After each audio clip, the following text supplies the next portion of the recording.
আমি নিজে বলছি, আমার বুঝ হওয়ার পরে আমি কারো জন্য এতটা কাঁদি নাই। আমি আমার এই নওজোয়ান শহীদ শরীফ উসমান হাদি রাহিমাহুল্লাহ তাআলা, তার জন্য আমার চোখের পানি যেটুকু পড়েছে। আমার শায়েখ আল্লামা মুফতি মুশতাকুন নবী কাসিমি, আমি তাকে দেখছি বাচ্চার মতো অজরে কাঁদছে। একসাথে ভাত খাইতে বসছি, ভাতের থালার সামনে পর্যন্ত হুজুরে দেখছি কাঁদতেছে। কয় মাওলানা, আমি তো ছেলেটারে ভুলতে পারছি না। আজকে তোমরা দেখছো, সারা পৃথিবী দেখছে, একজন 33 বছর বয়সের যুবক। এই যুবক ইমানদার ছিল। আমার প্রিয় ভাই, আমার কলিজার টুকরা ভাই শহীদ শরীফ উসমান হাদি রাহমাতুল্লাহ আলাই, এই নওজোয়ান ইমানদার নওজোয়ান 5 ওয়াক্ত নামাজ সে পড়ত প্রতিদিন। খুদার কসম, ফজরের নামাজ সে জামাতে পড়ত, ফজরের জন্য বন্ধুদেরকে ডাকতো। ফজরের নামাজ পড়ে তার সংসদীয় এলাকা, যেখান থেকে সে স্বতন্ত্র প্রার্থী হতে চেয়েছে, সেখানে ওয়ার্কিং করত। যেদিন গুলিবিদ্ধ হয়েছে সেদিন তো সে জুমার নামাজ পড়ে আল্লাহকে সেজদা দিয়ে মসজিদ থেকে বাইর হয়েছে। এর কিছুক্ষণের মধ্যেই সে গুলিবিদ্ধ হয়েছে। সে হাফেজে কোরআন ছিল, তার বাবা আলেম ছিলেন, তার বড় ভাই আলেম, সে মাদ্রাসার ছাত্র ছিল, সে আল্লাহকে ভালোবাসতো, পাক্কা ইমানদার ছিল। তার হৃদয়ের সবটায় দেশপ্রেম, মাতৃভূমির 1 ইঞ্চি জমিন, মাতৃভূমির 1 ইঞ্চি জমিনের আজাদি, স্বাধীনতা, সার্বভৌমত্ব সে দিল থেকে চেয়েছিল। তার বক্তব্য এটাই ছিল যে আমি আমার মাতৃভূমির 1 ইঞ্চি জমিন আমি কাউকে নিতে দেব না, নিতে দেব না। এক যুবক আল্লাহকেও রাজি করেছে, মাতৃভূমির প্রতি ভালোবাসা দেখাইছে, ঈমান এবং দেশপ্রেম, এই 2 জিনিস তার মধ্যে একত্র হওয়াতে, তোমরা ভাই বলো, একটা ছেলে বলো, তোমরাও দেখছো, আমরাও দেখছি, গোটা বাংলাদেশের লক্ষ লক্ষ আলেম, মুফতি, মুহাদ্দিস, পীর, বুজুর্গ, আউলিয়া, ইমাম, খতিব, মুয়াজ্জিন, তালেবে ইলম, হাফেজে কোরআন, বুড়া মানুষ, জওয়ান মানুষ, বাচ্চা মানুষ, আরে বাবা, এই জাতির 18 কোটি মানুষ মনে হয় তার জন্য অঝরে চোখের পানি ফেলছে। আমি অসংখ্য আলেমের মুখে শুনছি, আমি নিজে বলছি, আমার বুঝ হওয়ার পরে আমি কারো জন্য এতটা কাঁদি নাই। আমি আমার এই নওজোয়ান শহীদ শরীফ উসমান হাদি রাহিমাহুল্লাহ তাআলা, তার জন্য আমার চোখের পানি যেটুকু পড়েছে। আমার শায়েখ আল্লামা মুফতি মুশতাকুন নবী কাসিমি, আমি তাকে দেখছি বাচ্চার মতো অজরে কাঁদছে। একসাথে ভাত খাইতে বসছি, ভাতের থালার সামনে পর্যন্ত হুজুরে দেখছি কাঁদতেছে। কয় মাওলানা, আমি তো ছেলেটারে ভুলতে পারছি না। তাইলে বলো ভাই, এত মানুষের চোখের পানি ঝরছে একজন ইমানদার যুবকের জন্য, তোমরা দেখছো বাবা। অতএব তোমাদের কাছে বলি, বাপ, মরিলে এমন মরাই মইরো, বাঁচলে এমন বাঁচাই বাইচ। এই পৃথিবী তোমারে মনে রাখবে না রে আব্বা। এই নারী, ছবি, মোবাইল, অশ্লীল দৃশ্য, জিনা, ব্যভিচার, মদ, জুয়া, বন্ধুদের অসৎ আড্ডা, রাত্র দিন মোবাইলের আসক্তি, আর 1 ওয়াক্ত নামাজের সেজদা নাই। খোদার কসম, রব্বে কাবার কসম, এই পৃথিবী তোমারে মনে রাখবে না, তোমারে মনে রাখবে। পৃথিবী শ্রদ্ধা করে না। দুনিয়া তো নাফরমানও ভোগ করে, কিন্তু পৃথিবী তাকে সম্মান করে না। ফেরাউন, এই নাম, এই বেঈমান, তো পৃথিবী ভোগ করছে, সে তো বাদশা ছিল। কিন্তু আজকের পৃথিবীতে কোনো মানুষ মুসলমান দূরে থাকবে, কোনো মানুষ কোনো কুত্তার নামও রাখে না ফেরাউন। এই পৃথিবীর কোনো কুত্তার নাম নাই ফেরাউন, এই পৃথিবীর কোনো কুত্তার নাম নাই নমরুদ, এই পৃথিবীর কোনো কুত্তার নাম কেউ আবু জেহেল রাখে না, এই পৃথিবীর কোনো কুত্তার নাম কেউ আবু লাহাব রাখে না। কিন্তু 1450 বছর আগে এক গোলাম, কৃতদাস, হাবশি গোলাম, নিগ্রু, কালো গোলাম, সে আল্লাহকে রাজি করেছে। নবী সাল্লাল্লাহু আলাইহি সাল্লামের ভালোবাসা বুকে নিয়ে কবরে গেছে। আজকে 1450 বছর পরেও পৃথিবীর লক্ষ কোটি ইমানদারের সন্তানের নাম বেলাল। বেলালের কোনো আঞ্চলিকতা নাই, বেলালের কোনো সীমানা নাই। বেলাল সারা পৃথিবীর, আবু বকর সারা পৃথিবীর, ওমর সারা পৃথিবীর। 1000 বছর পরেও ইনশাআল্লাহ মনে রাখবা, এই মাটির যদি আরো 1000 বছর পরেও এই জমিন, আমার বাংলার জমিন টিকে থাকে, তো 1000 বছর পরের বাচ্চাটাও ইনশাআল্লাহ শহীদ শরীফ ওসমান হাদির নাম জানবে, ওকে চিনবে, ওকে চিনবে। জুনায়েদ বাগদাদির নাম সবাই জানে, বাগদাদের আর কোনো ধনীর নাম কেউ জানে না। বাইজিদ বোস্তামির নাম সবাই জানে, বোস্তাম নগরীর কোনো সম্পদশালী ক্ষমতাধর ব্যক্তির নাম কেউ জানে না। আব্দুল কাদের জিলানী রাহমাতুল্লাহ আলাইহির নাম সবাই জানে, কিন্তু ওনার ওই বাগদাদের, ইরাকের ওই সময়কার কোনো ধনাঢ্য ক্ষমতাধর কোনো ব্যক্তির নাম পৃথিবী জানে না। রাবেয়া বসরির নাম সবাই জানে, কিন্তু ওই জামানার কোনো সুন্দরী রূপসী নর্তকীর নাম পৃথিবী জানে না।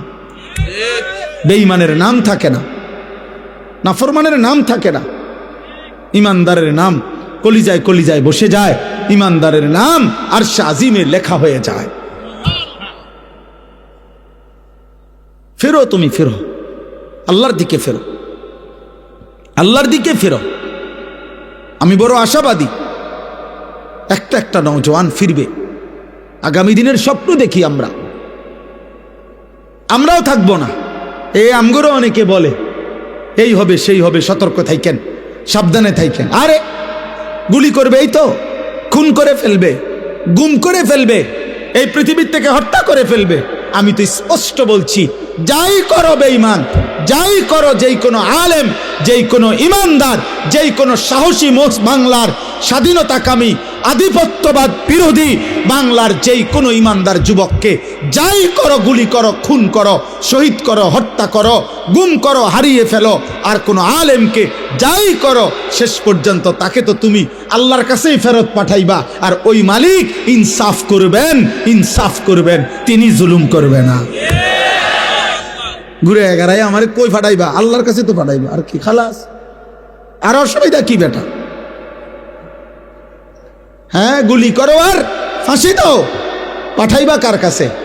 তো সারছে তো, উনি তো সব দেখছে, উনি তো সব জানে, উনি তো জুলুম করবে না। আল্লাহ জুলুম করবে? খালাস, আর চিন্তা কিসের? পরিবার, বিবি বাচ্চা কিচ্ছু হয় না, এ আস্তে আস্তে কাব্যে কুব্বাইয়া দাঁড়ায় যায়, সবে জিন পার হইয়া যায়। কত এতিম বাচ্চা, কত বিধবা নারী এই পৃথিবীতে শেষ পর্যন্ত আল্লাহর দয়ায় এই টিকে গেছে। এতিম মানুষ পৃথিবীতে বাঁচে না, এতিম মানুষ গদ্দুয়ার করে না, এতিম মানুষ বিয়া করে না, তো তো কি হইছে? কি হইছে? শহীদ শরীফ ওসমান হাদির ছেলে 8 বছরের মাসুম বাচ্চা মরবে না। আল্লাহ চাহে তো আমরা দোয়া করছি সে যেন আগামী দিনে মাহাদির সৈনিক হইতে পারে, তার হাতে আজাদির ইতিহাস যেন রচিত হয়। এজন্য তোমরা কিশোর, তোমরা যুবক, তোমরা শপথ নাও, শপথ নাও, একটা গুলি জানো, একটা গুলি, একটা বুলেট তোমাদের লক্ষ কোটি যুবকের ইমান যেন দুর্বল না করে। তোমরা মাটির আজাদি, মাতৃভূমির আজাদি বলে দাও আধিপত্যবাদের দোসরদেরকে, তোদের সংখ্যা বেঈমান বেশি হইতে পারে, কিন্তু আমার মাটিতে ইমান বেশি।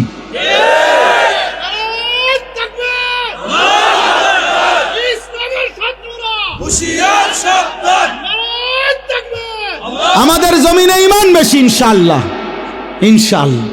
আমরা খুন দেব, আজাদি দেব না।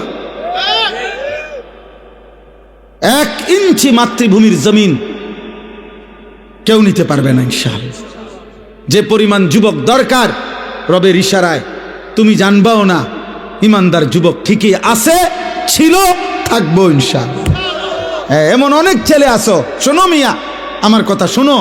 নবী তো সেদিন আবু বকরকেও দাওয়াত দিছে, আবু জেহেলকেও দাওয়াত দিছে, ওমরকেও দাওয়াত দিছে, আবু লাহাবকেও দাওয়াত দিছে, দিছে না? কথা বলে না তো? আল্লাহর পাক যেন বন্ধুকে বলছে, বন্ধু দাওয়াত আমনে সবাইরে দেন, লোক নিমু আমি। লোক নেব কে? আমি লোক নেমু। কারে কারে লাগবে ইসলাম বিজয়ের জন্য সেটা আমি নেব। আমনে কইতে থান, আমনে কোন তো আল্লাহ পাকের নবী দাওয়াত তো দিছে সবাইকে, আর শাজিমের মালিক বলছে আবু বকরকে নিলাম, আবু জাহেলকে নিলাম না, ওমরকে নিলাম, আবু লাহাবকে নিলাম না, ওসমানকে নিলাম, উতবাকে নিলাম না, আলীকে নিলাম, শাইবাকে নিলাম না। আল্লাহ বলেন বন্ধু চারোটাই কোরাইশ বংশের, আবু বকর কোরাইশ, আবু জাহেলও কোরাইশ, আবু লাহাবও কোরাইশ, ওমরও কোরাইশ। আল্লাহ বলেন আমার মন চাইছে এই দুইজন নিলাম, আমার মন চায় ওই দুইজন নিলাম না। এজন্য ইমানের বিজয় হবে, মাহাদি আসবে, কালেমার বিজয় হবে, দাজ্জালের পতন হবে, ইহুদিদের পতন হবে, ইসলামের পতাকা উড়বে, পৃথিবীময় ইসলামের খেলাফত প্রতিষ্ঠিত হবে। খোদার কসম, এ তোমার নবীর কথা, এ আমার নবীর কথা, এ কায়নাতের নবীর কথা, এ রাহমাতুল্লিল আলামিনের কথা। তিনি বলছেন যদি ইসরাফিল ফু দিতে আর একদিনও বাকি থাকে তবুও উম্মত মনে রাখো আমি রসুল বলে গেলাম, মাহাদি আসবে, দাজ্জাল প্রকাশ পাবে, মাহাদি তাকে হত্যা করবে, আর কালেমার পতাকা পৃথিবীময় উড়বে। আমার নবী সাল্লাল্লাহু আলাইহি সাল্লামের কথা মিথ্যা হবে? সত্য হবে?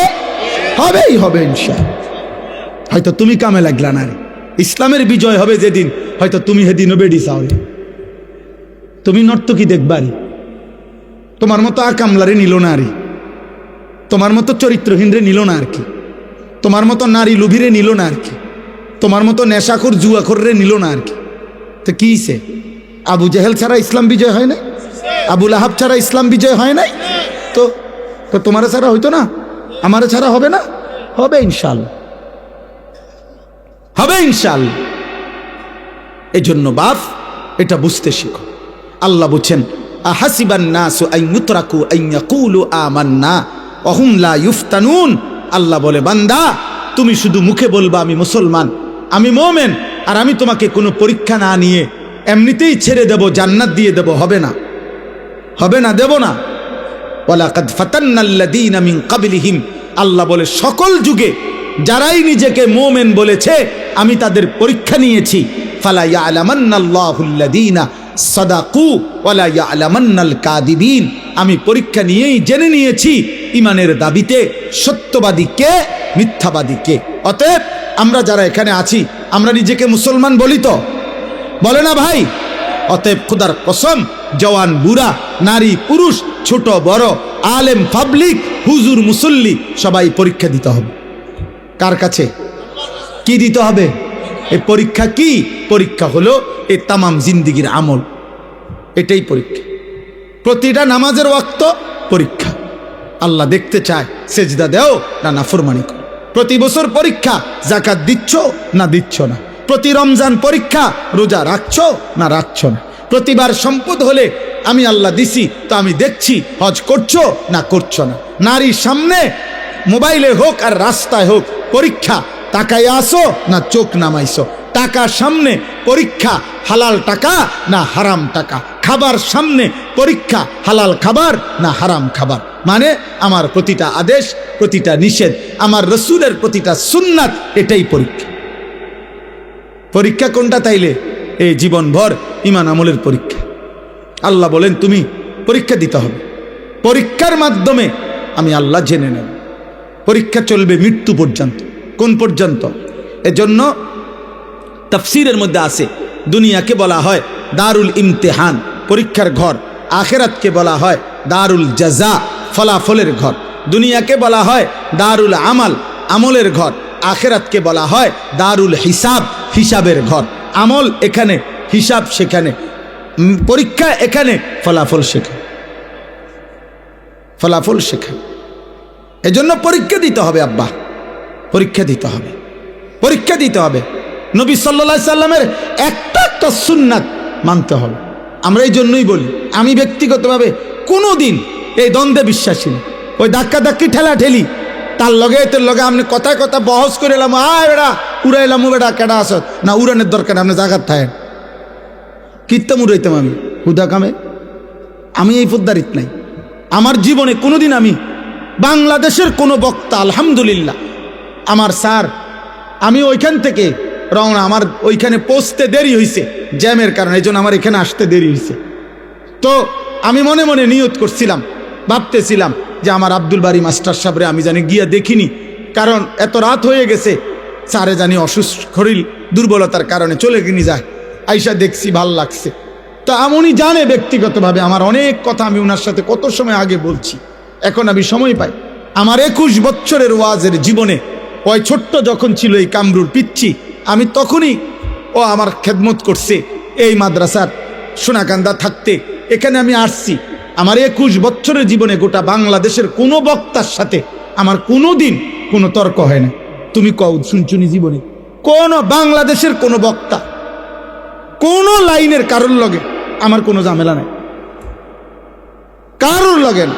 আমি কাউরে না আঘাত করি না, বলি না আর কিছু। আমি কিনতাম ভাই, আমি কথায় কথায় 1 লাখ টাকা চ্যালেঞ্জ করবো, কিনতাম 1 লাখ টাকা গরিব দুঃখীরে দিলে লাভ হইব না। আমারটা আমি বলছি, আমনের বুঝে ধরছেন, হালাই দেন আমার এটা, আমনের যেটা বুঝে ধরছে আপনি এটা মানেন, কোনো অসুবিধা নেই। কিন্তু বিষয়টা হলো বাবা, রাসূলুল্লাহ সাল্লাল্লাহু আলাইহি সাল্লামের সুন্নাত মানতে হবে। ঠেলাঠেলি টানাটানির বিষয় না এখানে সুন্নি ওহাবির বিষয় না। আপনি সুন্নি ওহাবি বাদ দেন, আপনি শুধু এটা মিলান যে হুজুর আমি আমার জায়গা থেকে রাসূলুল্লাহ সাল্লাল্লাহু আলাইহি সাল্লামের একটা সুন্নাত আমি আমল করতেছি জেনে জেনে শিখে শিখে, তাইলে সারব। আপনি নিজের লোক এটা বুঝ করে নেন। আপনার খাবার সুন্নত, বসার সুন্নত, শোয়ার সুন্নত, মিসওয়াকের সুন্নত, দস্তরখানের সুন্নত, রাতের সুন্নত, দিনের সুন্নত, ওযু, গোসল, পাক না পাক, হালাল হারাম আপনি মেনে চলতেছেন কিনা আপনি এটা বুঝ করেন, এটা মিলান, তাইলে চলবে। আল্লাহ আমাদেরকে তৌফিক দান করেন। তাহলে আমাদেরকে কি দিতে হবে বলেন না? পরীক্ষা চলছে। এবার শেষ কথা হলো, আল্লাহ বলেন আম হাসিবাল্লাযীনা ইয়ামালুনা সাইয়্যাতি আন ইয়াসবিকুনা সাআ মা ইয়াহকুমুন। ভয়ঙ্কর কথা আল্লাহ বলছে, বান্দা তোমরা যারা গুনাহ করছো, পাপ করছো, তোমরা যদি ভেবে থাকো, তোমরা যদি মনে করে থাকো পাপী, যে আমি আল্লাহকে ডিঙ্গায় লাইবা, আমারে আড়াল করে ফেলবা, আমাকে ডিঙ্গাইয়া পার পাইয়া যাইবা, সাআ মা ইয়াহকুমুন, এটা তোমাদের বড় নিকৃষ্ট মন্দ ভুল সিদ্ধান্ত। তুমি বোকামি করছো বান্দা যদি ভেবে থাকো। তুমি যদি মনে করে থাকো যে পুলিশের ফাঁকি দিয়া লাইছি, র্যাব টের পাইছে না, বিজিবি টের পাইছে না, মেম্বরে কইতারে না, চেয়ারম্যানে জানে না, আমার আব্বাই জানে না, আমার মায়ে জানে না, আমার বউয়ে টের পাইছে না, আমার জিফুতে টের পাইছে না, আমগো গ্রামের কেউ টের পাইছে না, খোদার কসম আল্লাহ বলেন এদের সাথে তুমি আমারে আন্দাজ করো না বান্দা, যে এতজনকে ফাঁকি দিছি আর কিটা আর কেডা। আল্লাহ বলেন আর কেডা বুঝো নাই, আমি আছি না, আমারে ফাঁকি দিবা কেমনে, আমাকে ফাঁকি দিবা কেমনে? অতএব আল্লাহকে ফাঁকি দেওয়া যায়, আল্লাহকে ফাঁকি দেওয়া যায়। সর্বশেষ কথা হলো পঞ্চম আয়াত, মান কানা ইয়ারজু লিকা আল্লাহ ফাইন্না আজালাল্লাহি লাআতিন ওয়া হুয়াস সামিউল আলিম। ও মাওলা, আল্লাহ তো সুন্দর করে বলছে বান্দা, অতএব যারা জীবনভর ঈমান, ইবাদত, আমল, সেজদা, তাহাজ্জুদ, গুনাহ থেকে বেঁচে থেকে চুরি, ডাকাতি, জিনা, ব্যভিচার, মদ, জুয়া, সুদ, ঘুষ এগুলা ছেড়ে দিয়ে আমার বন্দিগি করে করে এই আশা করে বসে আছো যে আমি আল্লাহর সাক্ষাৎ পাইবা, জান্নাত পাইবা, এই আশায় যারা জীবনভর নেক আমল করে যাচ্ছ, আমি আল্লাহ ওয়াদা দিলাম আমি একজন ফেরেশতা পাঠাবো, মৃত্যুর ফেরেশতা মালাকুল মউত আজরাইল, সে তোমাকে নিয়ে আসবে আমার কাছে, আর আসলেই আমি জান্নাতের নিয়ামত তোমারে দিয়ে দেব। ফাইন্না আজালাল্লাহি লাআতিন ওয়া হুয়াস সামিউল আলিম। অতএব তোমরা যে যাই করছো আমি শুনতেছি, আমি জানি, ভালোটাও শুনি মন্দটাও শুনি, ভালোটাও জানি মন্দটাও জানি। অতএব সিদ্ধান্ত নাও যে তুমি কি করবে। আমি আল্লাহ স্পষ্ট বললাম। আল্লাহ আমাদের সবাইকে ঈমান আমলের তৌফিক দান করে, বলেন ইনশাআল্লাহ, বলেন আমিন। আল্লাহ তাআলা এই মাহফিল কবরবাসীদের রুহের মাগফিরাত, জীবিতদের জীবন পরিবর্তনের মাধ্যম হিসাবে কবুল করেন।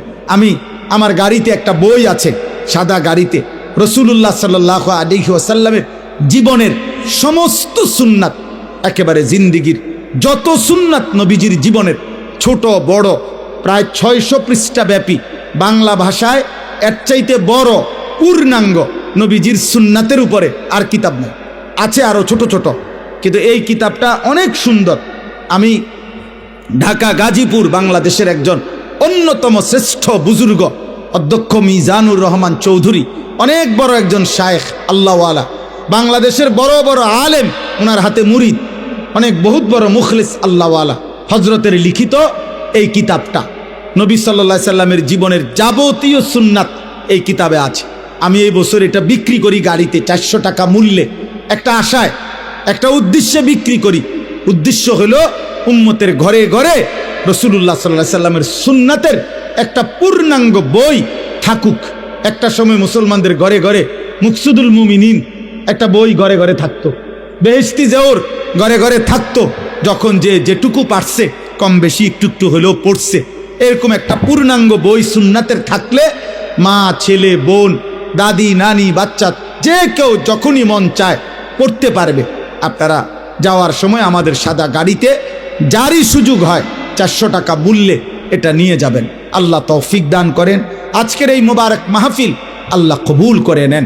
আল্লাহ তাআলা আপনাদের সবাইকে ঈমান আমলের তৌফিক দান করেন। মুসলমানের নওজোয়ান আগামী দিনের জন্য, ইসলামের জন্য, মাহাদির জন্য, আল্লাহর দ্বীনের জন্য, দেশ জাতি মাতৃভূমির জন্য তোমরা রেডি থাকো, ভালো থাকো, চরিত্রবান হও। আল্লাহ তোমাদেরকে তৌফিক দান করেন, কবুল করেন, বলো আমিন। পৃথিবীর যেখানে যা হয়, যখন যা হচ্ছে, কেউ না কেউ এই মোবাইলে উঠাইতেছে, দিচ্ছে। আরবি ভাষায় একটা প্রবাদ আছে, লিকুল্লি সাকিতাতিন লাকিতাতুন, যেই কোনো ফেলে দেওয়া জিনিস গ্রহণ করার কেউ না কেউ আছে। একেবারে একটা ফসা জিনিসও বাজারে এমন আমও বিক্রি হয় কিছু আলাদা, পচা আম, এগুলোও কেউ না কেউ কিনে। পচা মাছও কেউ না কেউ কিনে। অর্থাৎ যেই কোনো ফেলে রাখা জিনিস কেউ না কেউ তুলে নেয়। তাহলে আমাদের এই পৃথিবীতে যা হচ্ছে সব কিছুই তো উঠতেছে। তো এখানে যদি উঠে তার চাইতে বেশি সত্য যে আমলনামার মধ্যে এর চাইতে নিখুঁত উঠতেছে। এই জন্য প্রত্যেকের উচিত নিজের জন্য কিছু শোনা, নিজের জন্য, যেন আমার দিলে, আমার কলিজা, আমার ভিতরে কোনো অনুভূতি আসে। তোমরা যারা কিশোর যুবক ছেলে, তোমাদের এই বয়স কিন্তু শক্তির পূর্ণতার সময়। বাস্তবতা হলো এটা। কোরআনুল কারীমের মধ্যে আল্লাহ তাআলা বলছেন, একজন মানুষকে তিনি তার দেহে পরিপূর্ণ শক্তি, সারা অঙ্গে, একেবারে চুল, চেহারা, মাথা, চোখ, নাক, কান, ভেতর বাহির, যাবতীয় শক্তি একজন মানুষের দেহে পূর্ণতায় পৌঁছায় আল্লাহ যৌবনকাল। সুম্মা লিতাবলুগু আশুদ্দাকুম, কোরআনুল কারীমে আল্লাহ বলছে সুম্মা ইউখরিজুকুম তিফলান সুম্মা লিতাবলুগু আশুদ্দাকুম। আল্লাহই তোমাদেরকে মায়ের পেট থেকে একটা তিফল মানে শিশু, বাচ্চা হিসাবে বের করে আনে। অতঃপর আল্লাহই তোমাদেরকে ধীরে ধীরে শক্তির পূর্ণতায় পৌঁছিয়ে দেয়। আর এটাই তাফসীরে আছে যৌবনকাল। সুম্মা লিতাকুনু শুয়ুখা, অতঃপর আবার তোমাদেরকে দুর্বলতা মানে বৃদ্ধকালীন অবস্থায় নিয়ে আসে। কোরআনুল কারীমের মধ্যে আল্লাহ তাআলা বলেন, আমি মানুষের হায়াতকে 3টা ভাগে ভাগ করেছি। এর 2 ভাগ দুর্বলতা, 1 ভাগ শক্তি। আল্লাহ তাআলা বলছেন, আল্লাহুল্লাযী খালাকাকুম মিন দুআফিন, আল্লাহই তোমাদেরকে সৃষ্টি করেছেন দুর্বল অবস্থায় মানে শিশুকাল। সুম্মা জাআলা মিন বাদি দুআফিন কুওয়াতান, অতঃপর তোমাদের দুর্বলতার উপরে তিনি নতুন করে তোমাদেরকে দিয়েছেন কুওয়াতান, শক্তি মানে যৌবনকাল। সুম্মা জাআলা মিন বাদি কুওয়াতিন দুআফান ওয়া শাইবা, অতঃপর তিনি আল্লাহই পুনরায় আবার ফিরিয়ে দিয়েছেন দুর্বলতা এবং বৃদ্ধ অবস্থা। ইয়াখলুকু মা ইয়াশা, তোমার দেহ দেখলেই তুমি বুঝবে বান্দা যে আল্লাহ যখন যা ইচ্ছা তাই করতে পারে। এক হাতে একবার দুর্বল, একবার সবল, আবার দুর্বল, তিনি যা ইচ্ছা তাই করতে। এই চেহারায় তিনি কখনো হাসান, কখনো তিনি বিষণ্ণ বানান।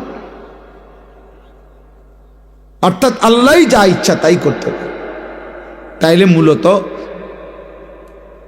এই বেটা অপদার্থ কোথাকার, আবার হাসো বেটা, ফালতু কোথাকার। তুমি কি তামাশা মনে করছো বিষয়টা? তোমার তো অনুমতি দিলাম চলে যাওয়ার জন্য বেটা, যার অসুবিধা হয় সে চলে গেলে ভালো।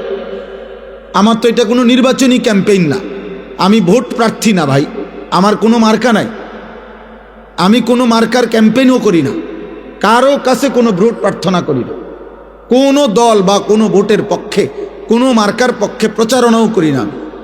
খালাস, আল্লাহর জন্য বলতে থাকি, একজন হোক 10 জন হোক বরাবর। আমি 4 জন মানুষের সামনে ওয়াজ করছি জীবনে, অসুবিধা কি? 10 জন মানুষের সামনে ওয়াজ করছি। এই মাহফিলে আমি অনেকবার আসছি, অনেকবার। কামরুল আমার আজকের ছাত্র না, তো পুরান ছাত্র আমার। সমর্থনের কোনো বিষয় না ভাই, আমি নিষেধ করলাম, সুন্দরভাবে বললাম, এখন কেন দমক শুনলাম?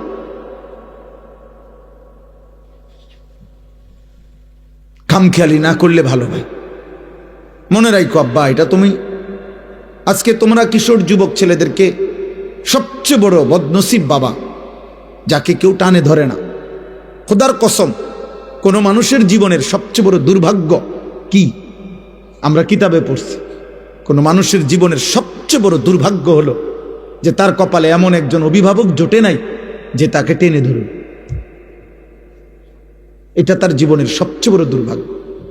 এরকম একটা অভিভাবক যে পায় নাই সে আসলেই মন্দ করে।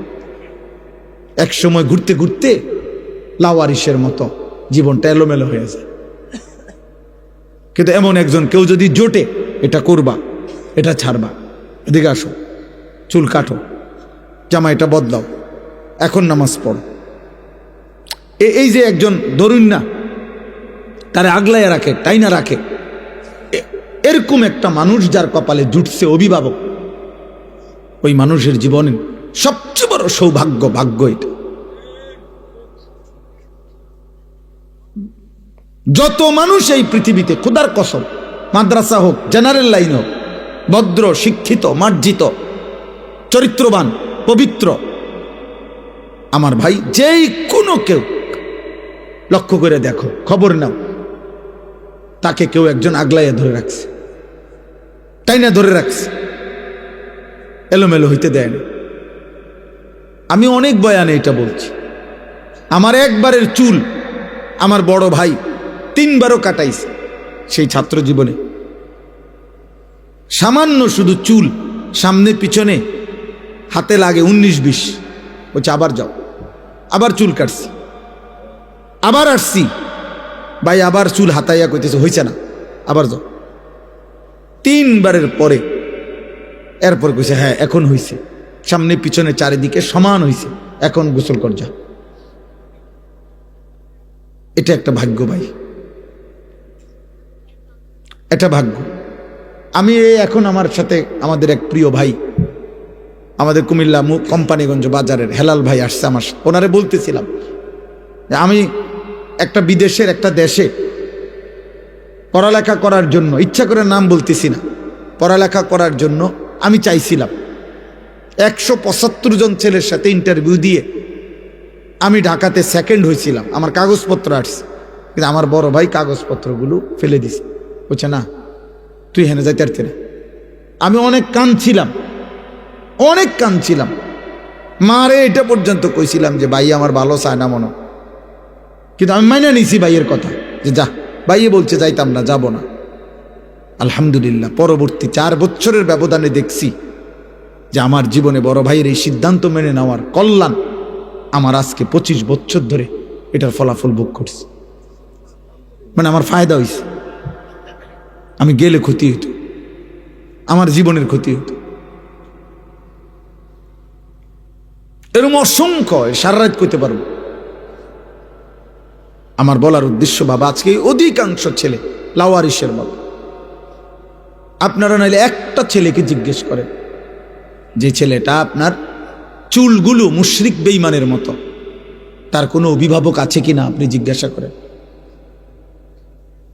এখন দাঁড়া করান, বলেন যে তার কোনো অভিভাবক আছে কিনা। সে 16 বছর বয়সেই অভিভাবক হারা,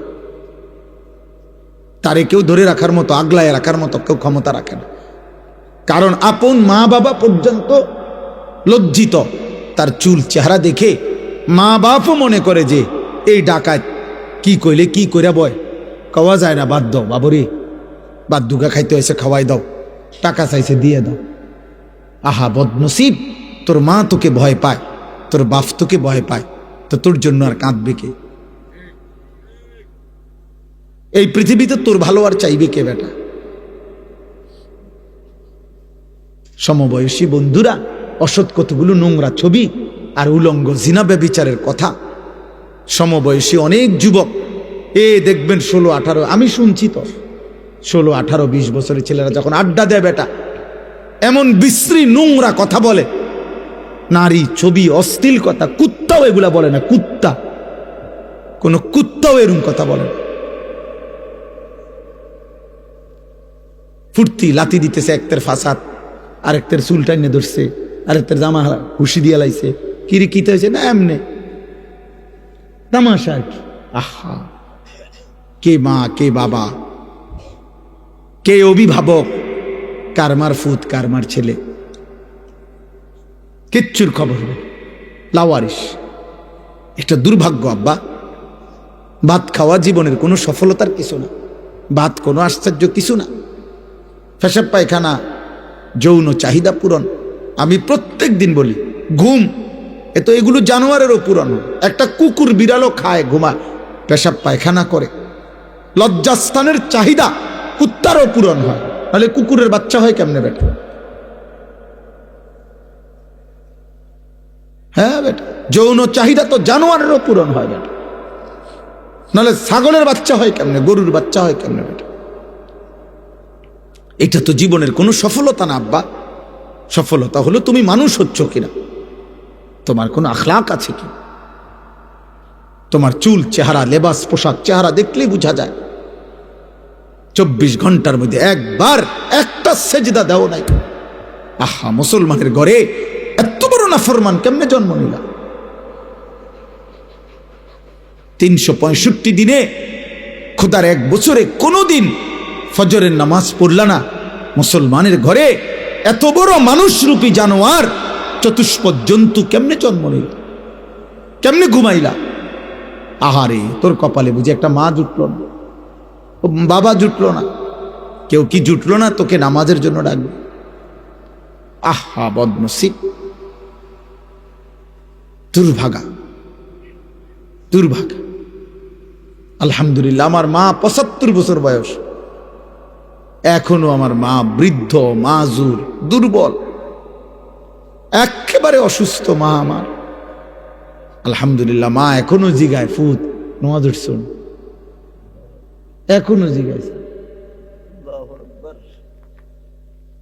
এখনো আজীবন মা আম করে স্কুলের ঘন্টা দিয়া, ফিটটা ঘন্টা ফিটে যেভাবে এগুলা দিয়া ফজরের নামাজের সময় উঠাইছে। আগে আমার যখন বাচ্চা কাচ্চা ছিল, আমি যখন বক্তা ওয়াইস, তখনও মা টুং টুং টুং টুং করে ঘন্টা পিটা দরজার সামনে আমরা সব ভাই বোনকে উঠাইত। আলহামদুলিল্লাহ। এই জন্য আব্বা তুমিও রাগ করো না, আল্লাহ তোমারও মাফ করুক। কিন্তু বলার উদ্দেশ্য হলো, বাবা তোমার এটা মনে রাখো, জীবন মানে শুধু নারী না, জীবন মানে শুধু ভাত না, জীবন মানে অশ্লীল ছবি না, জীবন মানে উলঙ্গ দৃশ্য না। তুমি জানোয়ার না, তুমি মানুষ, তুমি মুসলমান। তুমি জানো না রে আব্বা, ইমানের নেয়ামত কত বড় নেয়ামত। খোদার কসম আব্বা, তুমি জানো না মুসলিম এই পরিচয়টুকু যে পাইছো, এটা ওই আসমানওয়ালার কত বড় ইহসান।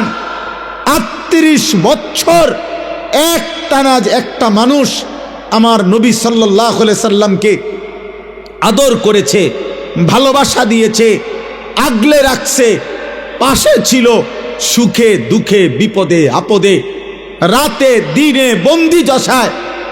এক টানা 38 বছর নবীজির সাথে ছিল একটা লোক, একজন ব্যক্তি, কিন্তু আল্লাহর নবী সাল্লাল্লাহু আলাইহি ওয়াসাল্লাম, আল্লাহর কলিজার টুকরা, তিনি মাহবুব আল্লাহর সেই পরম বন্ধু আমাদের নবী সাল্লাল্লাহু আলাইহি সাল্লামের চোখের পানি, কান্না, আহাজারি, হাত উঠাইছে।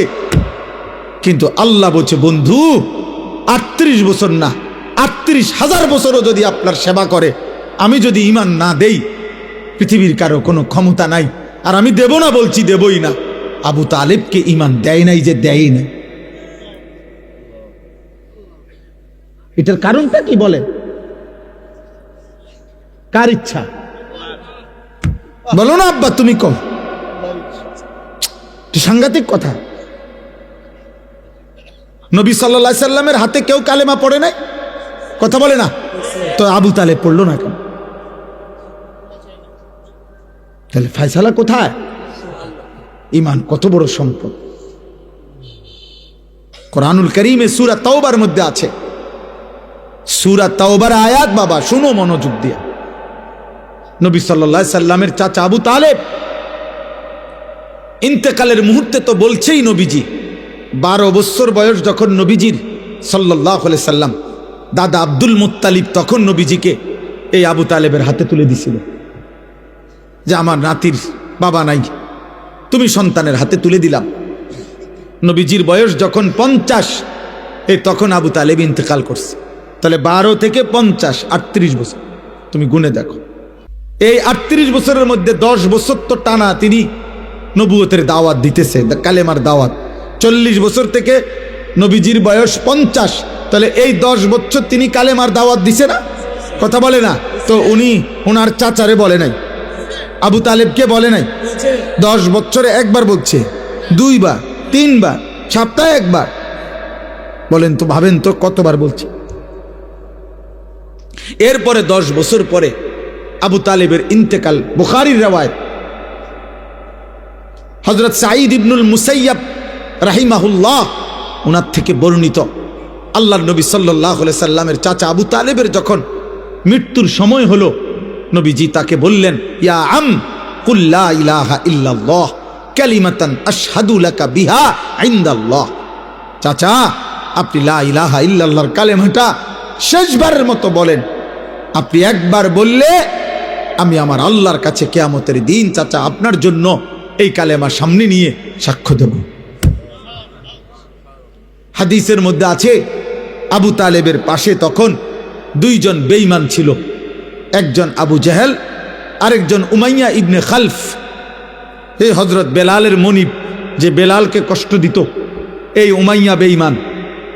এই 2 বেঈমান পাশে ছিল। হাদিসের ইবারত হলো উমাইয়া ইবনে খালফ, এই বেঈমান তখন আবু তালেবকে বলতেছিল, আতারগাবু আম মিল্লাতে আব্দুল মুত্তালিব। আবু তালেব, তোমার পূর্বপুরুষ আব্দুল মুত্তালিব, তোমার বাবা, তার পৈতৃক ধর্ম, মূর্তি পূজার ধর্ম ছেড়ে দিবা? আজ এতদিনের বন্ধুত্ব, তোমার সাথে আমাদের উঠা বসা, সমবয়সী আমরা, আজ বুঝি মৃত্যুর পূর্বে দোস্ত তুমি আমগরে বেইজ্জতি করবা? খোদার কসম, আমি হাত জোড় করে বলি, একটা ছেলেকেও বন্ধু নষ্ট করে দেয় বেশি, সমবয়সী। হাদিসের শব্দ, ফালাম ইয়াজাল রাসূলুল্লাহ সাল্লাল্লাহু আলাইহি সাল্লাম ইয়ারিজুহা আলাইহি ওয়া ইউঈদুহু তিলকাল মাকালা।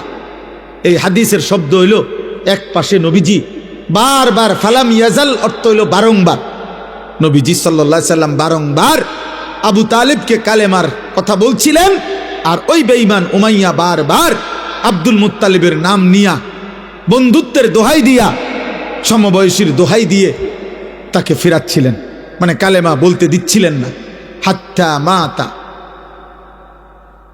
এরই মধ্যে আবু তালেবের মৃত্যু হয়ে গেল।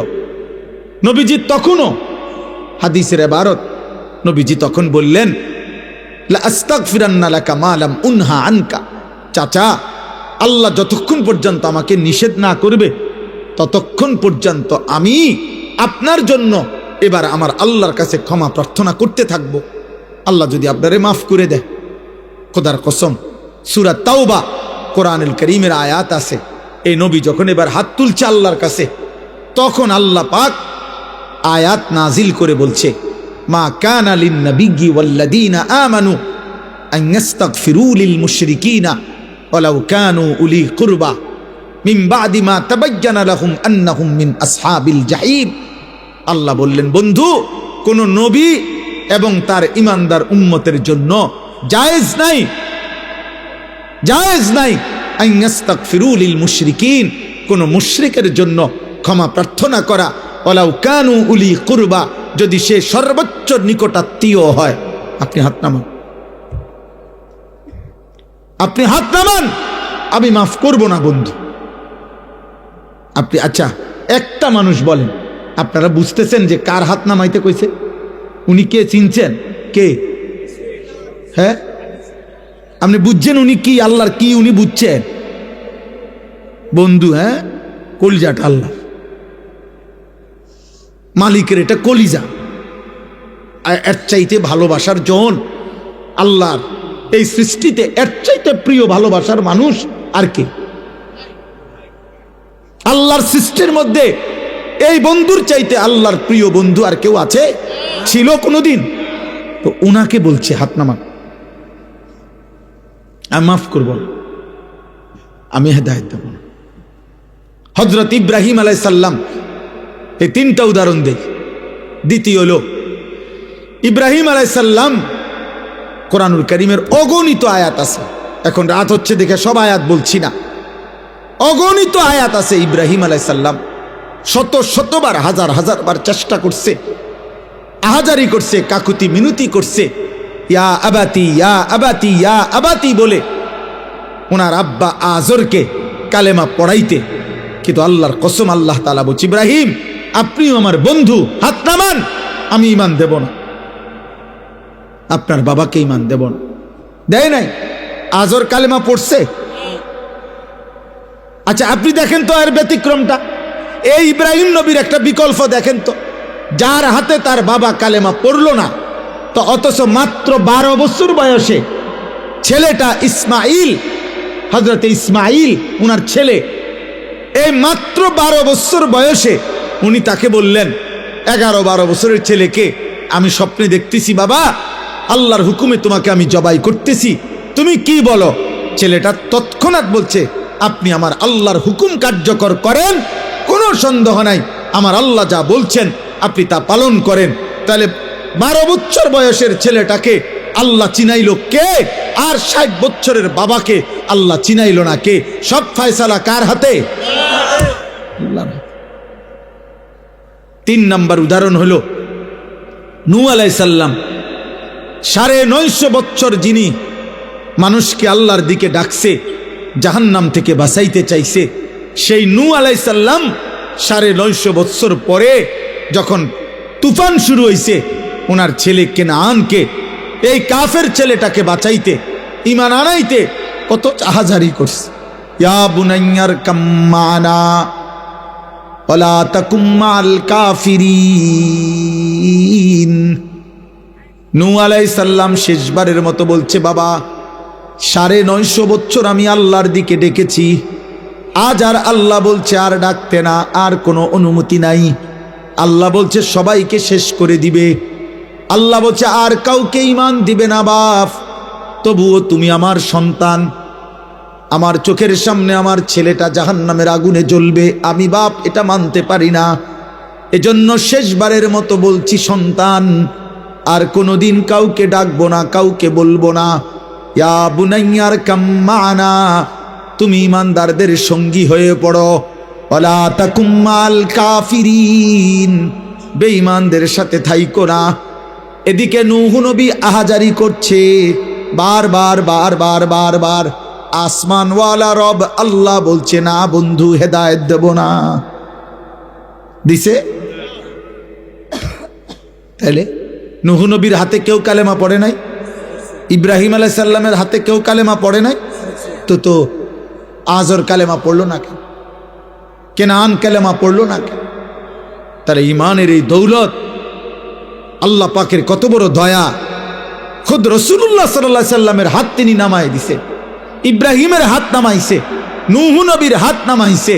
তো তোমারে আর আমারে কি যোগ্যতার কারণে আল্লাহ তাআলা মুসলমানের ঘরে জন্ম দিছে। আফসোসের বিষয়, আমার খুব আশ্চর্য লাগে রে বাপ। আহা, আখিরাতের দিন, কবরের দিন, কিয়ামতের দিন আমরা সবাই বুঝতে পারবো ঈমান কত বড় নিয়ামত ছিল, ইসলাম কত বড় নিয়ামত ছিল, নামাজের কি পরিমাণ সুযোগ ছিল, আখিরাত সুন্দর করার কি পরিমাণ সুযোগ ছিল।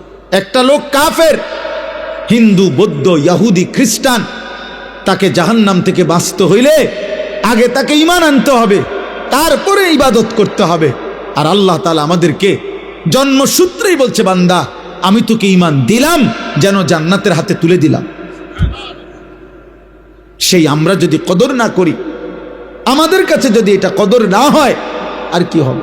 এই জন্য রাত গভীরে আমি আর লম্বা করতে চাচ্ছি না, আমি সমস্ত যুবক ছেলে তোমাদের কাছে এই 5টা আয়াত বাবা আপনাদের কাছে তর্জমা করি। শুধু একজন হোক, একজনই যদি মনোযোগ দিয়া শুনেন, আপনার কাছে আমি মনে করাইতেছি, আপনি শুধু শুনেন এই আয়াত।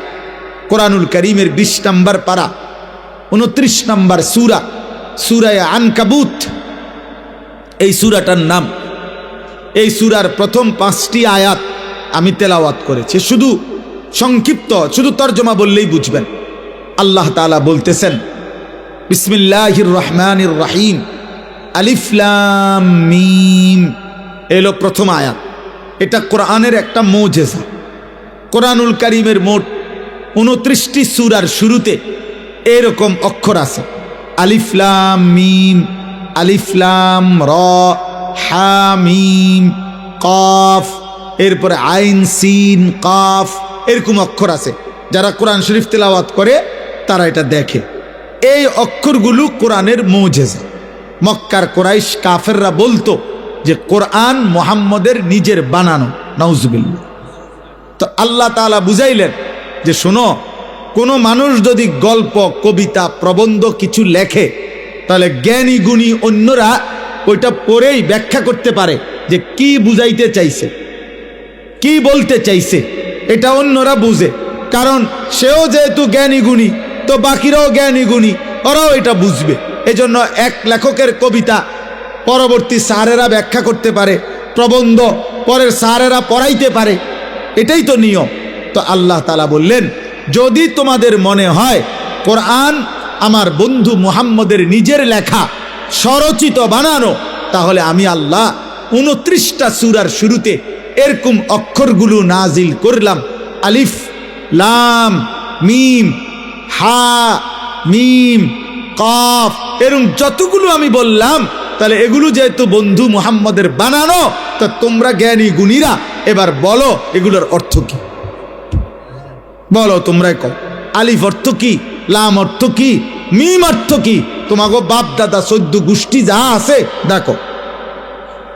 আজকে 1450 বছর ধরে পৃথিবীর কেউ কোনোদিন বলতে পারে নাই। আল্লাহ বলছে, বন্ধু আপনিও বলবেন না, আমিও বলবো না, কাজে আমি আর আপনি শুধু জানি।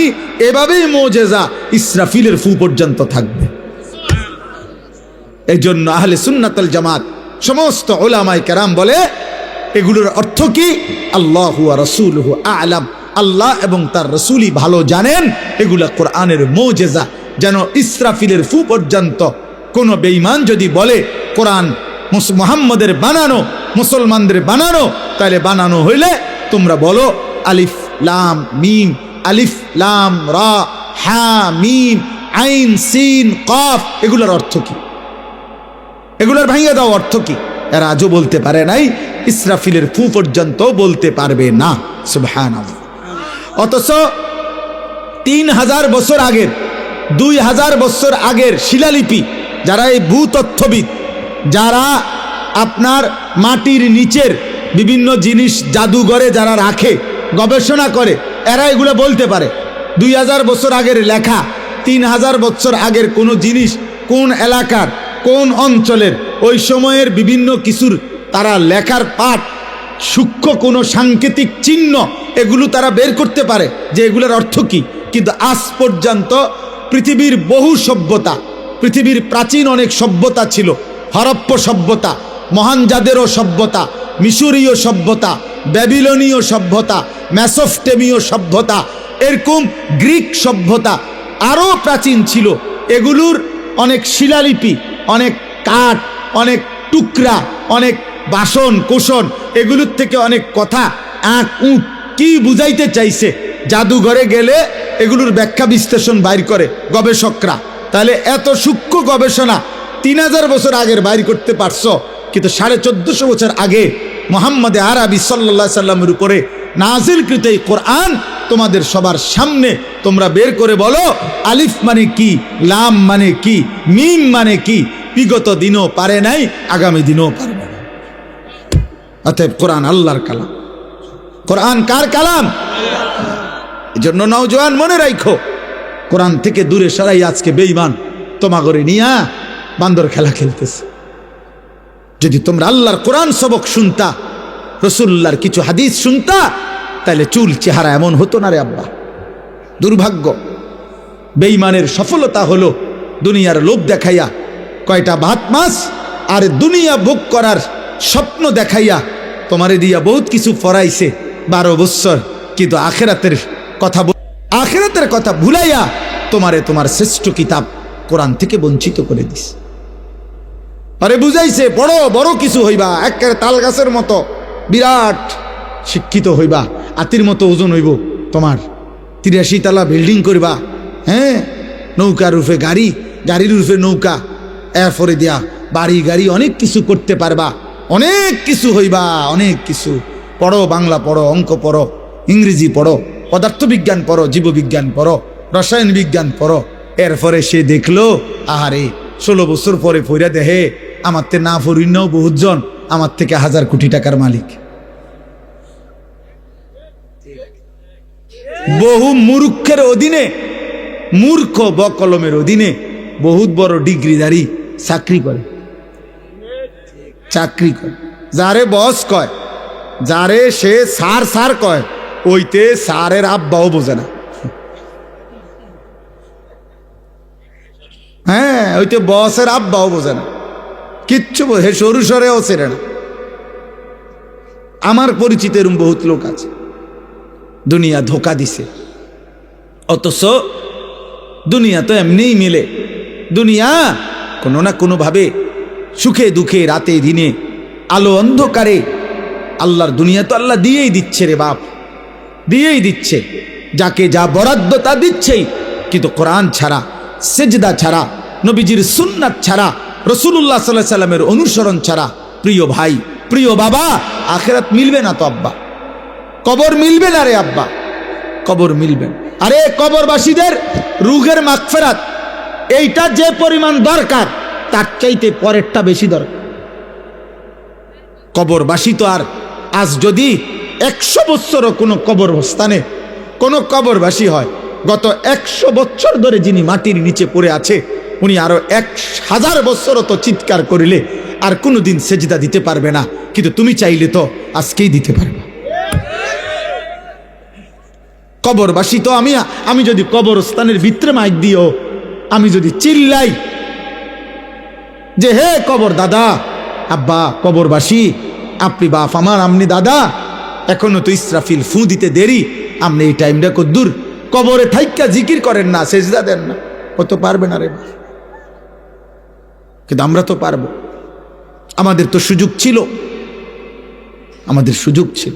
দুর্ভাগ্য, এই যে যত কিশোর যুবক তোমরা এখানে যদি 200-400 নওজোয়ান 30 বছরের নিচে যাদের বয়স, তোমরা যারা বসছো, তোমাদের অধিকাংশ ছেলের চেহারা দেখেই বোঝা যাচ্ছে বেনামাজ। যদি তোমার বিশ্বাস না হয় আমি দাঁড় করাই, তোমরা যদি বলো বেনামাজি অসভ্য, বেনামাজি গাদ্দার, বেনামাজি বেয়াদব, চূড়ান্ত বেয়াদব, আসমানের নিচে জমিনের উপরে বেনামাজি, যার কপালে সেজদা নাই, তার চাইতে বড় বেয়াদব আর কেউ হইতে পারে। ওই চূড়ান্ত বেয়াদব,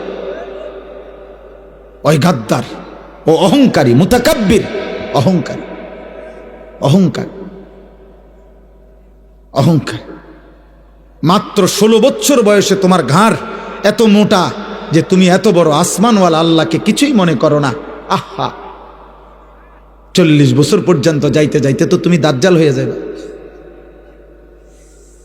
মাত্র 18 বছরের ছেলের ঘাড় যদি এত তেড়া হয় যে এক ওয়াক্ত নামাজ পড়ে না, এই হাইওয়ান 40 বছর পর্যন্ত যাইতে যাইতে এটা কি হবে যদি কেউ তাকে না ফিরায়? আমি তো এই জন্যই বলি, দুনিয়া তো ভোগ করতে পারবে, দুনিয়া তো আবারও বলছি জন্তু জানোয়ারও ভোগ করে। একটা কুকুরও তো খায়, ঘুমায়, পেশাব পায়খানা করে। একটা ছাগলও তো খায়, ঘুমায়, পেশাব পায়খানা করে, লজ্জাস্থানের চাহিদা পূরণ করে। আখিরাত, বন্দিগি, ইবাদত শুধু ভাত মাছ, শুধু দুনিয়াবি উপার্জনের জন্য। খোদার কসম, আল্লাহ মানুষকে যেই পরিমাণ আকল দিছে, ছাগলের চাইতে বেশি, গরুর চাইতে বেশি, কুকুরের চাইতে বেশি, বিড়ালের চাইতে বেশি, বন্য জন্তুর চাইতে বেশি বিবেক দিছে। বিবেক, বুদ্ধি, বিবেচনা, শক্তি আল্লাহ হাতিরে বেশি দিছে, শক্তি আল্লাহ তাআলা বাঘেরে বেশি দিছে, শক্তি আল্লাহ বহু প্রাণীকে বেশি দিছে। কিন্তু আকলে তাম, বুদ্ধি, বিবেক, বিবেচনা, বোধ আল্লাহ সবচেয়ে পূর্ণাঙ্গ মানুষকে দিয়েছেন। আল্লাহ যেন বলতে চাইছেন, বান্দা শুধু খাওয়া, শুধু দুনিয়া ভোগ করা, এতটুকুর জন্য এত আকল দিতে হয় না। গরু ছাগলের সমপরিমাণ আকল দিলেই দুনিয়া ভোগ করা যায়। তাহলে অতিরিক্ত বুদ্ধি, জ্ঞান, বিবেচনা, বোধ আমি আল্লাহ কেন দিলাম মানুষকে? খোদার কসম, আল্লাহ বলেন ইবাদতের জন্য, সেজদার জন্য, গোলামির জন্য, জান্নাত দেওয়ার জন্য, আখিরাতের জন্য। শুধু ভাত খাওয়ানো মাকসাদ হইলে এত বুদ্ধি লাগে না। শুধু পেশাব পায়খানা মাকসাদ হইলে এত বুদ্ধি লাগে না। তোমরা আজকে বুঝতেছ না, অসংখ্য আজকে আমাদেরকে নিয়ে, মাদ্রাসার ছাত্রদেরকে নিয়ে অনেক বুদ্ধিজীবী চিন্তিত যে এরা পড়ছে কি, জানে কি। আমি বলি তুমি আইও আমার লগে, আমি তোমারে বুঝাই তুমি পড়ছো কি, তুমি জানো কি। ইনশাআল্লাহ কয়টা সার্টিফিকেট দেখবা তুমি, আমি তোমারে দেখাম। কয়টা লাগবে সার্টিফিকেট তোমার? তুমি জেনারেল লাইনের সার্টিফিকেট দেখবা না মাদ্রাসার লাইনের? আও আমি দেখাই, আমার কাছে আছে। মাদ্রাসার ছাত্র নিয়ে চিন্তিত। মাদ্রাসার ছাত্র করবেটা কি? মাদ্রাসার ছাত্র জানেটা কি? মাদ্রাসা ছাত্র আমরা এত এত কিছু আমরা জানি। কি জানেন আপনি? আপনি কি জানেন? সুদের ভদ্রচিত পন্থা জানছেন, মানে ভদ্রচিত সুদ। হ্যাঁ, মনে কিছু নেবেন না, এটা একটা ইন্টারেস্ট। একটা কোম্পানি আপনাকে খুশি হয়ে দিয়েছে, আপনি শুদ্ধ মারেন। হ্যাঁ, আপনি শুদ্ধ বললে, ইন্টারেস্ট বললে সুদ জায়েজ হয়ে গেছে। হ্যাঁ, ভেজিটেবল বললে মূলার হাক গরুর গোস্ত হয়ে যায়। এটা তো ভেজিটেবল বললে হারাম তো হারামই। কথা বলে না কেন? পায়খানা তো পায়খানাই। তো এই জন্য বললাম, বাবা আজকে তোমরা স্কুলে পড়ো, আমরা মানা নাই, কলেজে পড়ো, কোনো মানা নাই, কিন্তু আল্লাহকে ভুললা কেন? জীবনের সবচেয়ে বড় পরাজয়, ব্যর্থতা তোমারে তোমার মালিক ভুলাই দিছে, তোমারে তোমার মৃত্যু ভুলাই দিছে, তোমারে তোমার কবর ভুলাই দিছে। দুশ্মনের সবচেয়ে বড় সফলতা একটু পড়ালেখা করাইছে বা করাই নাই, তোমারে দুনিয়ার মধ্যে লাগাই দিছে। তুমি শুধু আতুরা বাইরাও, তুমি শুধু দুনিয়া নিয়ে আহা 30 বছর ধরে বড়া চায়ে বেচে, এক কাপ চা বন আর চা বিস্কিট বেচে আজকে 30 বছর 20 বছর মাত্র একটা বন বেচে, চা বেচে। দুর্ভাগা, এক কাপ চা আর বন বেচতে গিয়া আল্লাহকে একটা সেজদা দিতে পারে নাই। আহারে বদনসিব, একটা বন দিয়া তোরে আল্লাহ বুলাই দিস, তোরে এক কাপ চা দিয়ে আল্লাহ বুলাই দিস। একটা অটো চালায়, সামান্য অটো, একটা অটো চালায়, আল্লাহকে একটা ওয়াক্ত নামাজ পড়েন। আহা দুর্ভাগ্য, আহারে বদনসিব। তোরে মাত্র বাচ্চার মতো একটা চিপস দিয়া যেমন বাচ্চাকে ভুলায় দেয়, তোমাকে একটা অটো দিয়া আল্লাহ ভুলাই দিস, একটা সিএনজি দিয়ে আল্লাহ ভুলাই দিস। হ্যাঁ, সময় নাই, বুঝেই না কি সময় নাই। কি সময় ঠিকই আছে, হয় এটা যদি বুঝতো ঠিকই সে সময় বাইর করতো। হয় খানা বুঝে, এজন্য শত ব্যস্ততার ভিতরে খানার টাইম বাইর করে। ও ফেসাব বুঝে, এজন্য ব্যস্ততার ভিতরে ফেসাব করে। ও দুনিয়ার সব বুঝে, এজন্য দুনিয়া সময় মিলায় লয়, কিন্তু আখেরাত যদি বুঝতো তো ঠিকই সে নামাজের সময় বাহির করত। আমিও তো শত ব্যস্ত। আপনারা কারো যদি মন চায় একদিন আমার সাথে দৌড়াইয়া দেখেন, আমি সকালবেলা ঘুম থেকে উঠার পরে রাত 4টা পর্যন্ত কি করি, আপনি আমার লগে চলেন। কিন্তু আমি তো আল্লাহকে সাক্ষী রেখে বলি, আলহামদুলিল্লাহ আমি তো 5 ওয়াক্ত নামাজ পড়ছি। তাহলে এরকম হাজারো মানুষ তো দুনিয়া চলতেছে, বউ বাচ্চা স্ত্রী সংসার, কিন্তু আল্লাহ ভুলে যাবে কেন? আল্লাহ ভুলে যাবে কেন? কত টাকা বেতনে চাকরি করবা? 30,000 টাকা? 30,000 টাকা? স্বাভাবিক বেতন কত হবে? 18,000 টাকা, 26,000 টাকা। চুরি দুর্নীতি হারাম টাকা, এটা তো টাকা না, এটা তো হারাম।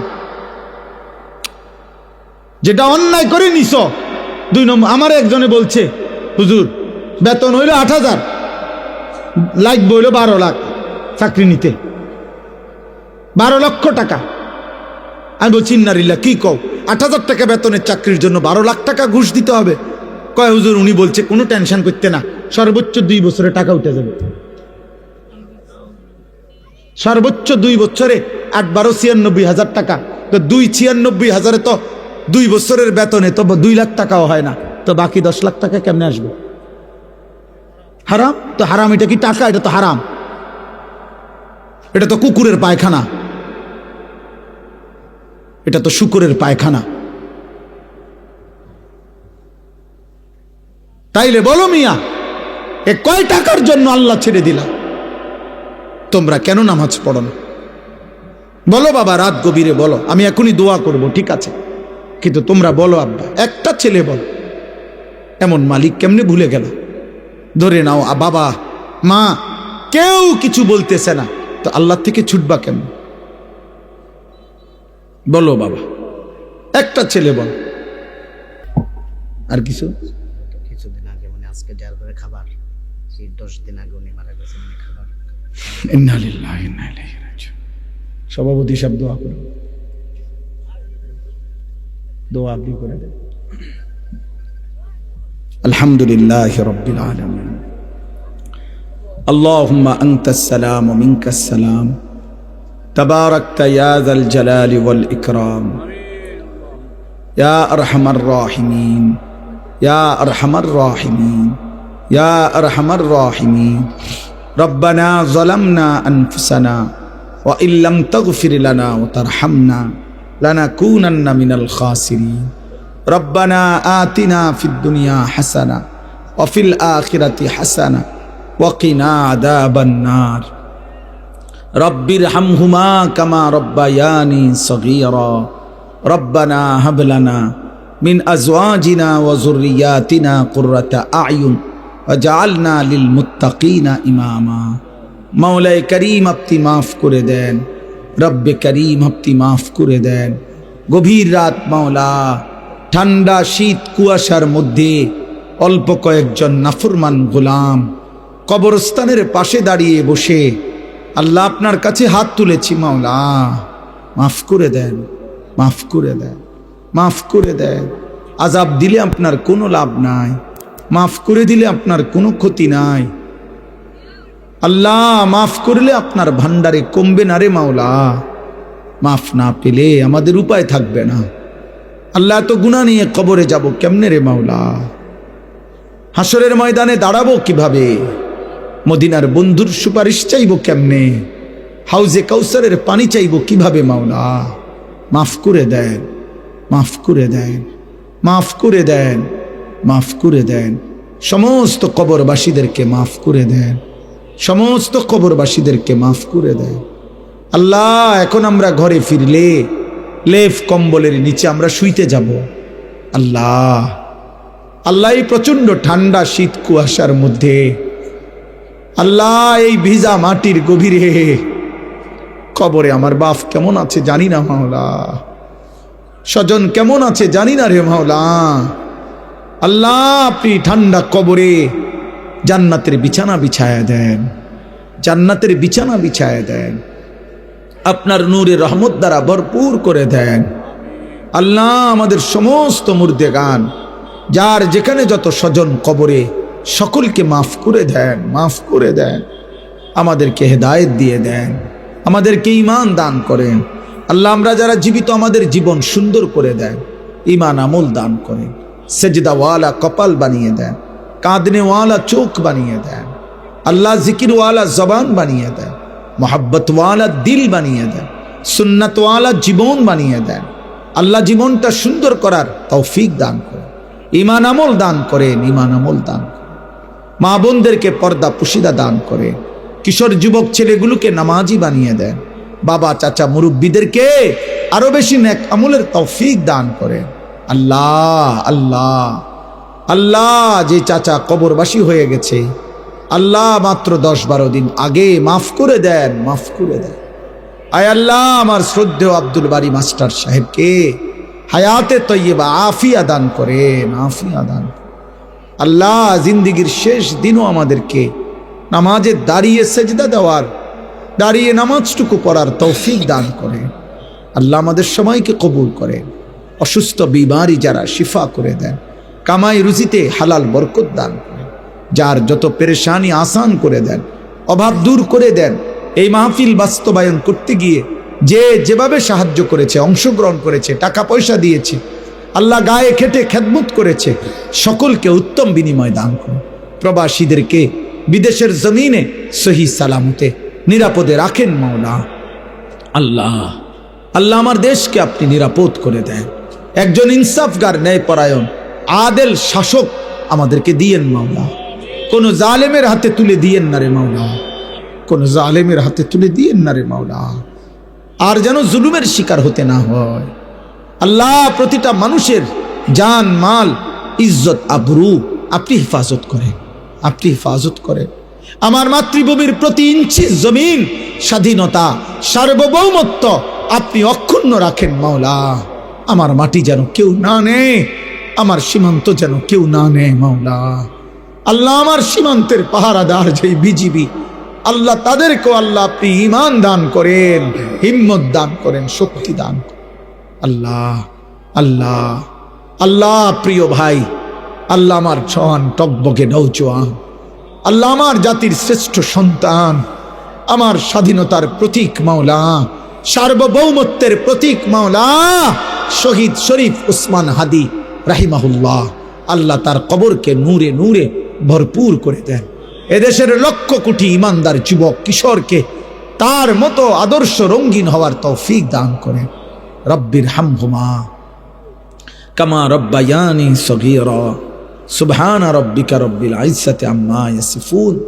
আয় আল্লাহ মা বোনদেরকে পর্দা পুশিদা দান করেন, আবেদা সালেহা শাকেরা মা ফাতেমা রাবেয়া বসরিয়ার মতো বানিয়ে দেন। আল্লাহ এই কবরস্থানের সমস্ত কবরবাসীদেরকে মাফ করে দেন। আল্লাহ যেই কবরবাসীদের স্মরণে এই মাহফিল সকলকে মাফ করে দেন, মাফ। রমজান কাছে গেছে মাওলা, রজব মাস শুরু হয়ে গেছে, আল্লাহ রমজান পর্যন্ত হায়াতে বরকত দেন। আল্লাহুম্মা বারিক লানা ফি রজব ওয়া শাবান ওয়া বাল্লিগনা রমাদান। সুবহান রাব্বিকা রব্বিল ইজ্জাতি আম্মা ইয়াসিফুন ওয়া সালামুন আলাল মুরসালিন আলহামদুলিল্লাহি রাব্বিল আলামিন।